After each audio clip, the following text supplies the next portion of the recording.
शिव पुराण में भगवान शिव के कई अवतारों की व्याख्या मिलती है।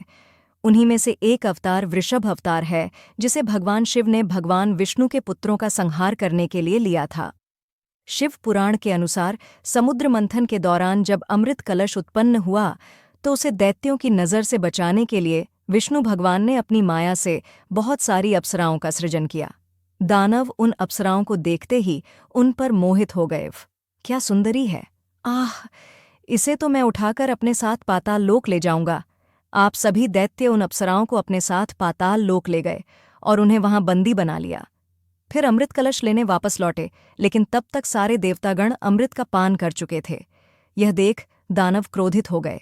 छल किया है तुम देवताओं ने हमारे साथ, बहुत बड़ा छल। हाँ, बहुत बड़ा छल किया है तुमने।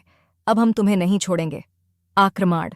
यह कहकर सभी दैत्यों ने देवताओं पर आक्रमण कर दिया, लेकिन अमृतपान के कारण देवता अमर अजर हो चुके थे, जिस कारण दैत्यों को हार का सामना करना पड़ा। उधर माता लक्ष्मी को जब यह बात पता चली तो वे व्याकुल हो उठीं और उन्होंने विष्णु जी से पूछा, स्वामी, आपके हृदय में कौन है? मैं जानती हूँ केवल मैं ही आपके हृदय में वास करती हूँ। यह सत्य नहीं है। देवी लक्ष्मी, मेरे आधे हृदय में भगवान शिव वास करते हैं और बाकी आधे में तुम और मेरे सभी भक्तगण। यह सुनकर माँ लक्ष्मी क्रोधित हो उठी। ठीक है, फिर आप जाकर अपनी उन अप्सराओं भक्त के साथ पाताल लोक में ही रहिए और उन पर ही सारा प्रेम बरसाए। ये सुनकर विष्णु भगवान क्रोधित हो उठे और वह अपना सारा अतीत भुलाकर उन अप्सराओं के पास चले गए। पाताल लोक में रहकर विष्णु अपने सभी कार्य और स्मरण शक्ति भूल गए। अब वह वहीं के होकर रह गए, लेकिन इससे सारी सृष्टि में त्राहि त्राहि हो गई। श्रीहरि विष्णु पाताल लोक में रहने लगे, जहां उन अप्सराओं से विष्णु भगवान को कुछ पुत्रों की प्राप्ति भी हुई, लेकिन उनके सभी पुत्र राक्षस प्रवृत्ति के थे और उन्होंने तीनों लोकों में कोहराम मचाना शुरू कर दिया। यह देख माता लक्ष्मी को अपनी भूल का एहसास हुआ। फिर सभी देवतागण अपनी समस्या के हल के लिए ब्रह्मा जी के पास गए। अब आप सबकी सहायता तो केवल महादेव ही कर सकते हैं। फिर सभी देवतागण माता लक्ष्मी के साथ महादेव के पास गए। महादेव, अब आप ही कुछ कर सकते हैं। मेरी एक भूल के कारण आज सारी सृष्टि को यह सब झेलना पड़ रहा है। अब आप ही मेरे स्वामी और उनकी स्मरण शक्ति को वापस ला सकते हैं। अवश्य देवी, मैं आपकी और सृष्टि की सहायता अवश्य करूंगा। यह कहकर महादेव ने एक नीले रंग के बैल का यानी वृषभ अवतार लिया और विष्णु पुत्रों यानी कि उन दानवों का नाश करने के लिए पाताल लोक की ओर निकल गए। वहां जाकर उन्होंने सभी विष्णु पुत्रों को मार डाला। यह देख विष्णु भगवान क्रोधित हो उठे और उन्होंने वृषभ अवतार लिए भगवान शिव पर आक्रमण करना शुरू कर दिया। फिर विष्णु भगवान ने अपना सुदर्शन चक्र वृषभ पर छोड़ दिया, लेकिन तभी वहां भगवान गणेश उपस्थित हुए और उन्होंने उस चक्र को रोक लिया। साथ ही विष्णु भगवान से कहा, हे श्री नारायण, यह क्या कह रहे हैं? क्या आपको आभास भी है कि आप कौन हैं और यह सब दिव्य अवतार आपके पास कैसे आए? नहीं, हमें कुछ भी झात नहीं। फिर गणेश भगवान ने अपनी शक्ति से उन्हें सब कुछ स्मरण करवाया। यह मुझसे क्या अनर्थ होने जा रहा था? हे प्रभु, मुझे क्षमा करना, जो मैं आपके साथ युद्ध करने की भूल कर रहा था। फिर महादेव अपने असली रूप यानी महादेव के रूप में प्रकट हो जाते हैं और मुस्कुराते हुए भगवान विष्णु को क्षमा कर देते हैं। फिर वह वापस देवलोक लौट आए, किंतु उनका सुदर्शन चक्र पाताल लोक में ही रह गया था, जिसके लिए वह वापस अपने सुदर्शन चक्र लेने जाने लगते हैं। तो महादेव उनसे आग्रह करते हैं, हे नारायण, पाताल लोक में संतुलन बने रहने के लिए और वहां पर धर्म जागृत होने के लिए आप अपने सुदर्शन चक्र को वहीं रहने दें। जिसके बाद महादेव एक नया सुदर्शन चक्र प्रकट करते हैं और उसे भगवान विष्णु को प्रदान करते हैं। अब विष्णु भगवान माता लक्ष्मी के साथ बैकुंठ में रहने लगे।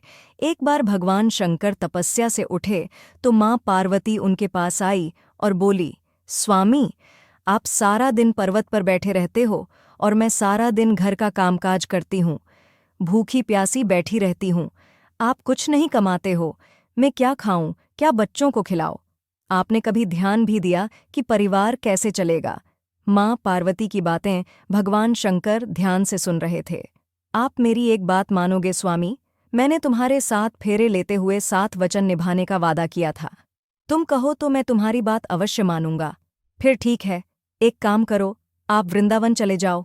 एक आपका अपना नंदी बैल तो है ही, और एक बैल आपका वहां कन्हैया से मांग लेना। कन्हैया के खेत हैं, आप वहां पर खेती करना और जो फसल उगे उसे ले आना। कुछ तो काम चलेगा।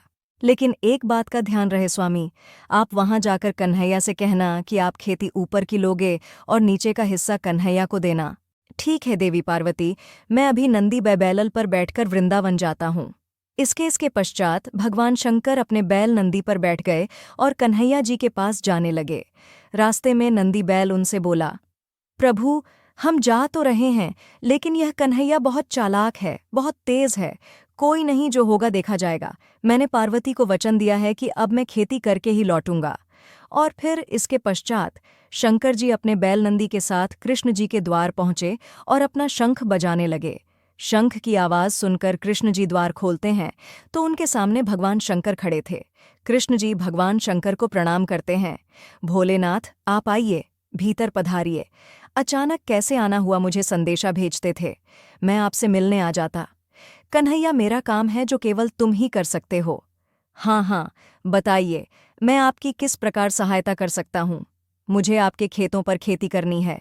एक बैल मेरे पास है और एक बैल आप अपना दे दो और अपने खेत पर मुझे खेती करने के लिए दे दो। क्यों मैया, आपका क्या विचार है?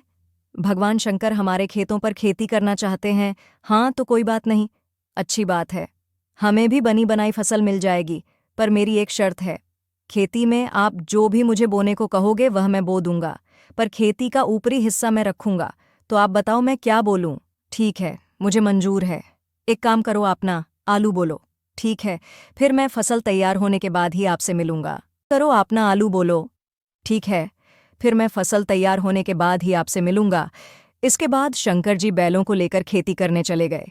उन्होंने खूब मेहनत से खेती की और आलू गए। कुछ दिनों में आलू की फसल पककर तैयार हो गई।